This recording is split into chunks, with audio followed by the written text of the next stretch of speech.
Konnichiwa minasan, o genki desu ka? ¿Cómo están, chicos?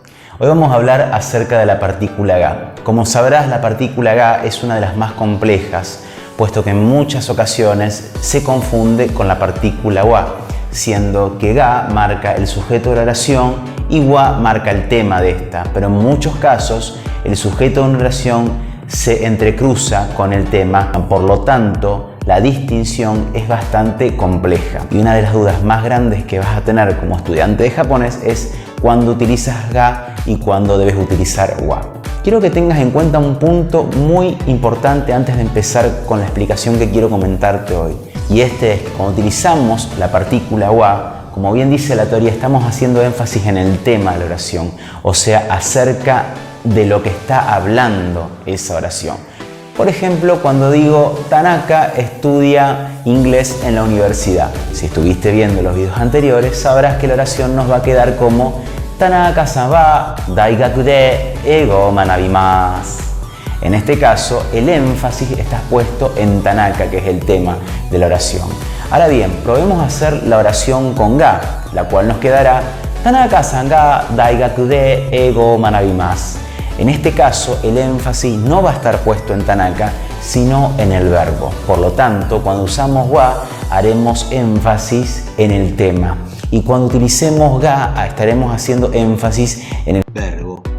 Como esto es bastante difícil de entender para un estudiante de primer año y si recién estás empezando con las primeras nociones de gramática, te propongo ver usos específicos en donde sí o sí deberás utilizar ga. De esta forma podrás despejar una gran cantidad de casos sin correr el riesgo de equivocarte. ¡Sa, kore de ikimashou ka! ¿Los vemos juntos? Bien, el primer uso que vamos a ver es la utilización de ga con el pronombre interrogativo ¿quién? Dare.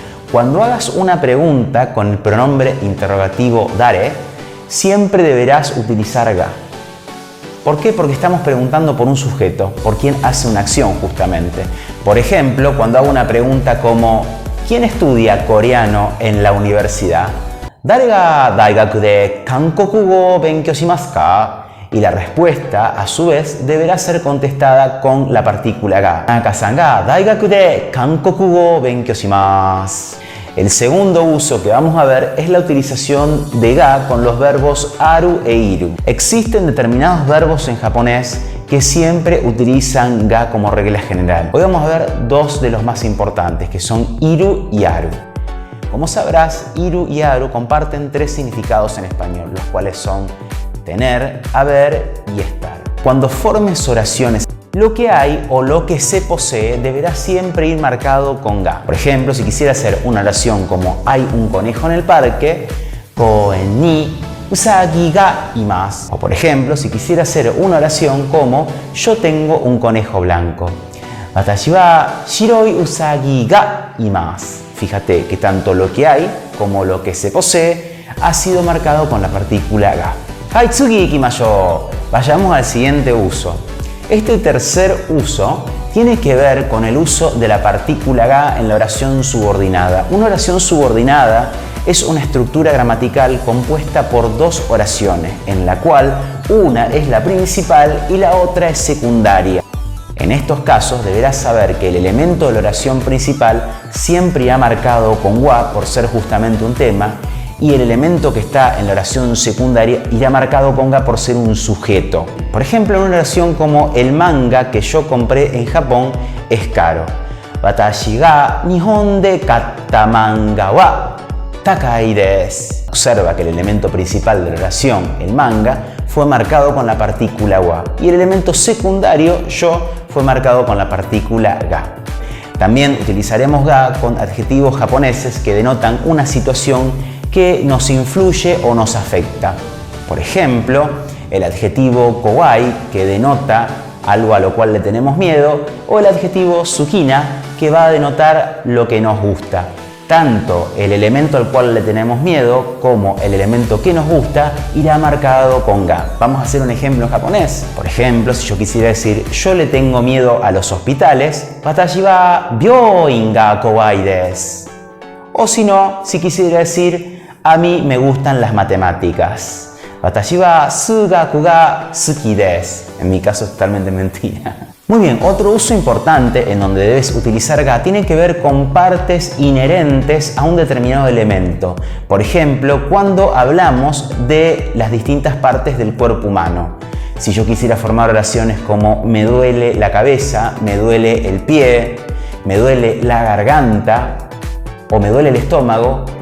O por ejemplo, si quisiera decir tengo los brazos largos. Watashi ga nagai desu. Por último, también quiero recordarte que hay casos en donde puedes utilizar ga o wa indistintamente, lo que la diferencia será que generarás distintos matices. Por ejemplo, si quisiéramos hacer una oración como el sol sale a las 5, yo puedo hacer una oración con wa, taiyo ga 5 ji ni noborimasu, o también una oración con ga, taiyo ga 5 ji ni noborimasu. En este caso, la oración marcada con wa será utilizada en ámbitos normales, coloquiales, y la oración marcada con ga podríamos dejarla más para ámbitos académicos, escrito, para dar una tonalidad más científica a nuestra oración. Antes de cerrar, quiero comentarte una idea que propongo en mi tesis de maestría. Y esto tiene que ver con el concepto del aristotelismo. Aristóteles fue uno de los primeros gramáticos en la historia en desarrollar los conceptos de sujeto, objeto directo y en distinguir los distintos elementos sintácticos que forman la oración. A través de la propuesta de Aristóteles se ha intentado explicar la composición de todas las lenguas del mundo. El problema es que muchas de estas categorías no estarían funcionando en las lenguas que yo en mi tesis considero como las lenguas pertenecientes al bloque oriental, que son el chino, el coreano y el japonés. Sin embargo, esta teoría tendría validez solamente para las lenguas que yo en mi tesis considero como lenguas occidentales. En el caso de wa y ga también pasa algo parecido, porque wa marca un tema y ga marca un sujeto. Sin embargo, muchas veces el concepto de sujeto y tema se entrecruza. Y con la teoría lingüística que tenemos hasta el momento, o sea, la teoría lingüística aristotélica, no nos es posible comprender al 100% cuándo se utiliza una o cuándo se utiliza la otra. Esto es porque el concepto de tema y de sujeto es un concepto occidental que funciona simplemente para las lenguas occidentales, para el inglés, para el alemán, para el portugués, etc. Pero no estaría funcionando para las lenguas de lo que yo considero pertenecientes a las del bloque oriental. Muy bien amigos, espero que este video les haya sido de utilidad. Por favor, les pido a todos suscribirse a nuestro canal. Esto me motiva a crear más contenido y poder seguir publicando clases en forma gratuita. Los invito a todos también a seguirnos a través de las diferentes redes sociales que publicamos aquí en los enlaces que les dejo. Ya, korede kyou no clase o owarimashou ne. Takusan benkyou shite ne. Ganbatte. Con esto me despido y terminamos la clase de hoy. Minasan, sayonara.